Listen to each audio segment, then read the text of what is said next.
አይደለንም። ገባ? ብትፈልገውም ባትፈልገውም ብትወደውም ባትወደውም ቤተሰብነታችን ይመጣል።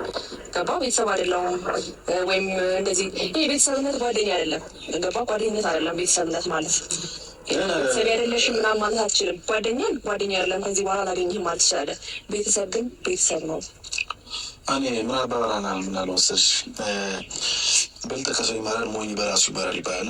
አንቺ መማር ከቻልሽ መማር የምትችይው ሰው መማር ትችላለሽ። እና እዚህ ጋር ስም አልጠቅስም። እንደ ትክክለኛ ሴት ልጅ እንደ አንቺ ስትሆን አላየሁም። እውነት ለመናገር ብቻ ግን አላውቅም። ዛሬ እኔ ላፊ ማውራት አልፈለግም። አሁንም እንደዚህ አይነት ቃሎች ልትነግረኝ ከሆነ የጠራኸኝ ልሂድ። ገባ? እኔ እስካሁን ዘመንን ድረስ አንተ መክረኸኝ፣ አንተ ረድተኸኝ፣ አንተ የሆነ ሀሳብ አጋርተኸኝ አይደለም እዚህ ደረስኩት። ገባ? ስለዚህ አንተ ምክር አያስፈልገኝም። ብልጥም ልሁን ሞኝም ልሁን ምንም ችግር የለውም። እኔ ለራሴ ለህይወቴ ኃላፊነት ወስዳለሁ። ነገር ላይ ተጎድተሽ ለምን ነገ ብጎዳ ኤፍሬምን እንደዚህ አድርጎኝ እንትና እንዲህ ብሎኝ የሚለው ነገር የለም ያለሽ ማለትሽ አይቀርም አልሄድም። ምክንያቱም እዚህ ስደርስ አንተ በአበረታተኸኝ አይደለም እዚህ ደረስኩት። ገባ? ከብዙ ነገር አንጻር ማልቀስ ደግሞ በዚህ ህይወት ብቻ አይደለም የሚጀመረው። ከብዙ ነገር ታለቅሳለህ። በስራ ታለቅሳለህ፣ በቤተሰቦች ታለቅሳለህ። ማልቀስ በአብርሃም ጉዳይ ብቻ አይደለም። ማለቅስም ኖርማል ነው። ሪሌሽንሺፕ ውስጥ ማልቀስ ኖርማል ነው፣ ያጋጥማል። በቃ ኦኬ። ነገር እያወቅሽው ትይማ ነው እንግዲህ እስከ ዛሬ ብዙ ጊዜ አልቅሻለሁ። ከዛ ባለፈ ደግሞ ካሜራ ላይ ሆነ እንጂ ከካሜራ ጀርባ ደግሞ ይህ ሰው ልጅ ብዙ ነገር የቤቱ ነገር ያሳስበዋል፣ ስራ ያሳስበዋል፣ ብዙ ነገር ህይወትን በራሱ ስታስበው የሚያስለቅስ ነገር አለ እና ኖርማል አይደለም። ታለቅሻለሽ እያልክ ደግሞ እኔ እንደዚህ አይነት ስሜት እንዲሰማኝ አታደርገኝ። በቃ ባለቅስም ላልቅስ፣ በቃ ይሄ የራሴ ህይወት ነው። ኤፍሬም ከዚህ በኋላ ለአንቺ ተጨንቅ ያለው አስብ ያለው ብለህ ከምትመጣበትን ነገር አቁም። ስለዚህ ዛሬ የጠራኸኝ ሀሳብ ለምንድን ነው? ወይም ደግሞ የተለየ ሀሳብ አለ ወይ? ባለፈው ካገኘኸኝ የተለየ ሀሳብ አለ ወይ? ወይስ ደግሞ ከአብርሃም ጋር አጣላሽኝ ብለህ ነው እንትን እያልክ ያለኸው? እኔ በተናገርኩት ንግግር እኮ አይደለም ከአብርሃም ጋር የተጣላው አይደል እንዴ? አይ ኖ ሰላም ነበርኩኝ።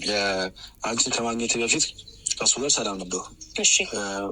ግን አንቺን ካገኘሁ በኋላ አብርሃም ደውሎ ብዙ ነገር ነው ያለኝ ሲመስለኝ። አንቺ እንድትነኪ አይፈልግም መሰለኝ አብርሃም ራሱ አንቺ እንድትነኪ ወይም ደግሞ አንቺ እንድትሰደድ አንቺ ላይ ማንም ሰው ነገር እንዲልሽናል ነገር አይፈልግም ሲመስለኝ ማለት ነው። እሺ አሁን የመሰለህ አሁን ነው።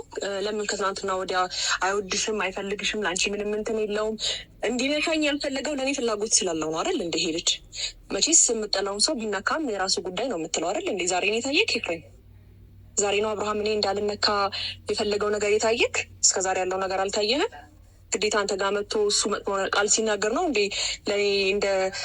ለማንም እንዳይናገረኝ እንደሚፈልግ ዛሬ ነው የታየክ? እኔ እንዴት እንደማስረዳሽ አላውቅም። የሚለ ብቻ ከወንድሜ ጋር እውነቱ ነገሮች መጣላት አልፈለግም።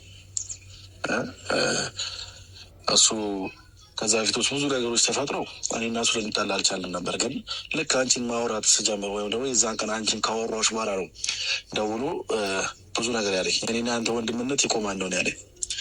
የኔና አንተ ወንድምነት ማትፈልገው ከሆነ እዚህ ጋር ይቆማል ያበቃል ነው ያለኝ። እና እኔ ደግሞ የእሱ ወንድምነትን ማጣት ስለማልፈልግ አብርሃም እንደሚታወቀው ወንድሜ ነው፣ ታላቄ ነው፣ አከብረዋለሁ፣ እወደዋለሁ። እሱን ማጣትም አልፈልግም። ግን አንቺ ደግሞ በሚገባሽ ቀን ይገባሻል ያልኩሽ ቀን ምናልባት ንግግሬ ዛሬ ላይ ላይገባሽ ይችላል፣ ወይም ደግሞ በደንብ ላትሰሚ ትችላለሽ። ግን ነገ ላይም ከነገ ወዲያ ላይም ምናልባት ትዝ ሊልሽ ይችላል ያልኩሽ ነገር ሲደርስብሽ። እኔ እንዲደርስብሽ አልፈለግም፣ ግን ደግሞ መድረሱ ስለማይቀር ነው ይሄ ነገር እርግጠኛ ሆኜ እያወራሁሽ ያለሁት። በዚህ ልክ አንቺ እኔን መረዳት እንዳልችል ለምን እንዳልፈለግሽ አላውቅም። ወይም ደግሞ አንቺን ጠልቼሽ ወይም ደግሞ ለአንቺ ሌላ ቦታ ነው አንቺን አላውቅሽም። ከዚህ በፊትም ነግሬሻለሁ። ለምሳሌ የትም አላውቅሽም። እኔ አንቺ የምጠላበት ምንም አይነት ኬዝ የለኝም። የማውቅሽ በአብርሃም ነው፣ በማንም አላውቅሽም። ለአንቺ የሆነ ምንም ነገር የለኝም። ስለዚህ አንቺ የምጠላበትም ምንም አይነት ኬዝ የለም። ግን ከአብርሃም ጋር እያደረግሽው ያለው ነገር ስህተት ነው እያልኩሽ የነበረው ከዛ በፊትም አሁንም። እንደዚህ አይነት አስተሳሰብ ካለ ኤፍሬም በመጀመሪያ ደረጃ እንደዚህ ተነጋግሮ ሰው መፍታት እንደሚችል ትክክል አይደለሽም እንኳን አባባልን እንኳን ትክክል አልነበረም። ገባ? በጣም እኔ አክብሬክ እንደመጣሁት አይደለም። አንተ ስትመጣ ከመጀመሪያ ጀምሮ እስከ መጨረሻው ባለበት ሞመንት ስቲል ላገኘ ፈቃደኛ ሁኜ ራስን የደወልክልኝ እሺ ብዬ አክብሬክ፣ ያከበርኩ ደግሞ የትም አውቄ የትኛውም ስራ ካስመስግኖ ምናምን አይደለም። ወይም ደግሞ ይህንን አንተ አክብረህ ልታገኘኝ የቻልከው በአብርሃም እንጂ የትኛውንም ስራዬን አውቀህ አይደለም። እና የተከባበርነው በአብርሃምና በአብርሃም ነው። አንተ የአብርሃም ወንድምስ ነው፣ ከኔ ደግሞ አሁን ላይ የአብርሃም ፍቅረኛ ስለሆንኩኝ ግን እዛች ጋር ስትሆን ሌላ ሰው ነው የሆንከው። ገባ ኤፍሬም? ያ ሁሉ ቃላቶች፣ ያ ሁሉ መጥፎ ቃላቶች ማሰብ ነበረብህ። አሁን ያለፈው አልፏል። ግን ደግሞ ከዚህ በኋላም እንደዚህ አይነት ነገር እንድትለኝም አልፈልግም። እኔ እንደዚህ አይነት ቃልም ጠቀም አልፈልግም። ምክንያቱም ከአብርሃም ውጭ ያገናኘን ነገር የለም። እንደገና ደግሞ አብርሃም የሚደወለው ለአንተም እንደዛ ደግሞ